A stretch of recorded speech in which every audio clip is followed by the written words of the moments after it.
Hello बच्चों, स्वागत है आपका मेरे यूट्यूब चैनल में। आज हम देख रहे हैं साइंस के क्वेश्चन आंसर्स लेसन 6 के जंतुओं में जनन विषय विज्ञान। ये एमपी बोर्ड और एनसीईआरटी के नए पाठ्यक्रम के अनुसार है। तो आइए हम इसके क्वेश्चन आंसर्स देखते हैं। वीडियो को लाइक, सब्सक्राइब, शेयर ज़रूर करें। फर्स्ट क्वेश्चन है, सजीवों के लिए जनन क्यों महत्वपूर्ण है, समझाइए। तो जनन एक जैविक प्रक्रिया है जिसमें जीव अपनी संतानों को जन्म देते हैं। जनन जाति की निरंतरता को बनाए रखने के लिए आवश्यक होता है और प्रजातियों की आबादी बढ़ाने में मदद करता है। जनन सभी जीवित चीज़ों के अस्तित्व को रखने के लिए आवश्यक है। तो ये हमारा क्वेश्चन था, फर्स्ट क्वेश्चन। अब हम सेकंड क्वेश्चन देखेंगे। मनुष्यों में निषेचन के प्रक्रम को समझाइए। जनन का प्रक्रम, पहला चरण शुक्राणु और अंडाणु का संलयन है। जब शुक्राणु अंडाणु के संपर्क में आते हैं तो इनमें से एक शुक्राणु अंडाणु के साथ संलयित हो जाता है। शुक्राणु और अंडाणु का यह संलयन निषेचन कहलाता है। निषेचन के समय शुक्राणु और अंडाणु संलयित होकर एक हो जाते हैं। इसके परिणाम स्वरूप युग्मनज का निर्माण होता है और यही प्रक्रिया निषेचन कहलाती है। निषेचन के पश्चात युग्मनज का निर्माण होता है। आइए हम इसे चित्र के द्वारा समझें किस तरह से संलयित होता है। बच्चों ये देखिए, शुक्राणु और अंडाणु का दोनों का हमें यहाँ पर चित्र दिखाया गया है और इन दोनों के संलयन के द्वारा यहाँ पर ये जाइगोट या युग्मनज का निर्माण हुआ है इस तरह से। और उसके बाद ये सेल्स अब डिवाइड होती रहती हैं। और बच्चों नेक्स्ट क्वेश्चन है, सही विकल्प चुनिए।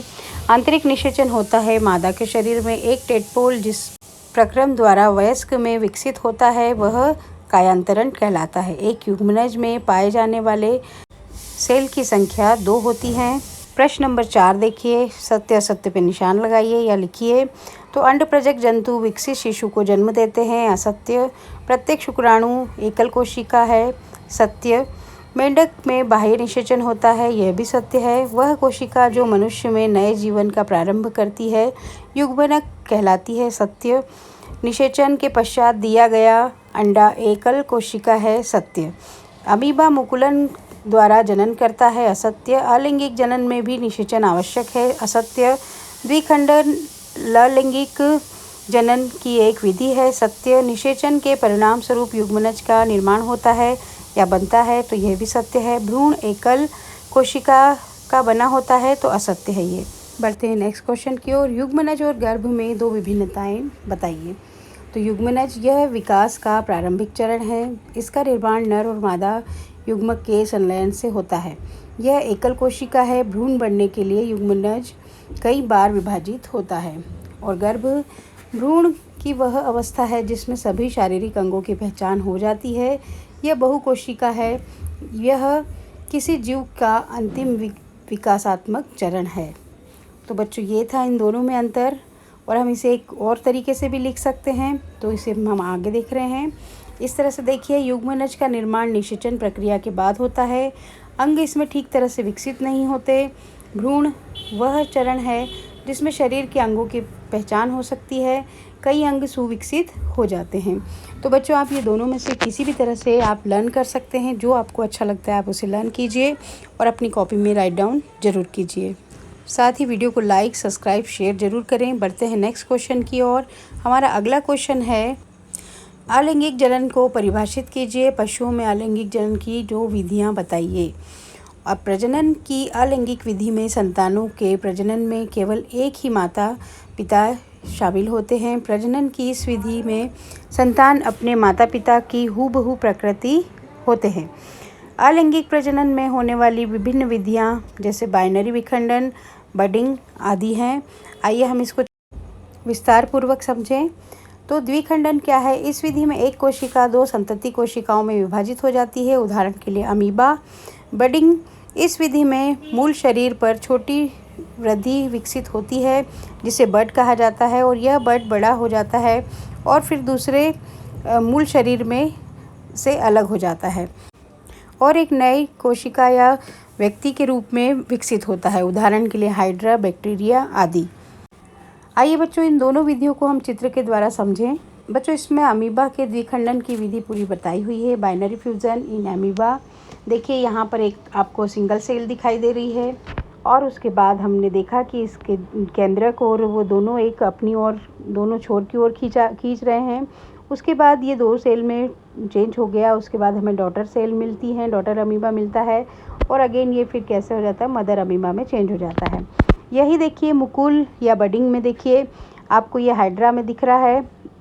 यहाँ देखिए इसका कैसा किस तरह से एक छोटा सा बड निकल रहा है, उसके बाद ये थोड़ा बड़ा हुआ मुकुल बना और उसके बाद ये इसकी बॉडी से अलग हो गया। ये यहाँ पर जहाँ मैच्योर हो जाता है और इसकी बॉडी से पूरी तरह से ये अलग हो जाता है। तो बच्चों ये बडिंग की विधि थी जो कि आपको चित्र के द्वारा बताई गई थी। आइए हम नेक्स्ट क्वेश्चन देखते हैं। कायापलट कायांतरण क्या है, इसे उदाहरण से समझाइए। तो कायापलट या कायांतरण एक ऐसी प्रक्रिया है जिसमें एक अपरिपक्व रूप 2 या 2 से अधिक विभिन्न चरणों में वयस्क रूप में परिवर्तित हो जाता है। उदाहरण के लिए मेंढक, तितलियां आदि। आइए बच्चों कायांतरण को हम मेंढक के उदाहरण से समझें कि मेंढक किस तरह से परिपक्व होता है, बड़ा होता है और फिर वो वापस मेंढक में चेंज हो जाता है। यह देखिए बच्चों मेंढक का हम उदाहरण देख रहे हैं। यहाँ पर फ्रॉग स्पर्म में हमें दिखाई दे रहा है, उसके बाद एम्ब्रियो दिखाई दे रहा है, उसके बाद हम देखें कि अर्ली टेडपोल दिखाई दे रहा है, देन उसके बाद लेट टेडपोल यानी उससे थोड़ा कुछ और चेंज इसमें दिखाई दे रहा है। और फिर हम देखें कि मेटामॉर्फोसिस के द्वारा यहाँ पर फ्रॉगलेट बन रहा है। फ्रॉगलेट में उसके पैर और पूंछ हमें दिखाई दे रही है। उसके बाद यह एडल्ट फ्रॉग में चेंज हो जाता है। तो बच्चों यह प्रोसेस है, यह लाइफ साइकिल है फ्रॉग का। आप इसे बहुत अच्छे से लर्न कीजिए। यह एक इजी एग्जाम्पल है जिसे कि आप देख सकते हैं। आइए नेक्स्ट क्वेश्चन देखते हैं। आंतरिक निषेचन और बाह्य निषेचन में अंतर बताइए। आंतरिक निषेचन यह महिला के शरीर के अंदर होता है या मादा के शरीर के अंदर होता है, जैसे सरीसृप, पक्षी, स्तनधारी आदि। और बाह्य निषेचन यह मादा के शरीर के बाहर होता है, जैसे उभयचर जंतु, मछलियाँ आदि। तो ये थे हमारे क्वेश्चन आंसर्स। बच्चों वीडियो को लाइक, सब्सक्राइब, शेयर ज़रूर करें। बच्चों जो भी आपकी क्यूरी हो कमेंट बॉक्स में ज़रूर लिखें और इसके एक्स्ट्रा क्वेश्चन नेक्स्ट वीडियो में देखेंगे। Thank you for watching. मिलते हैं नेक्स्ट वीडियो में।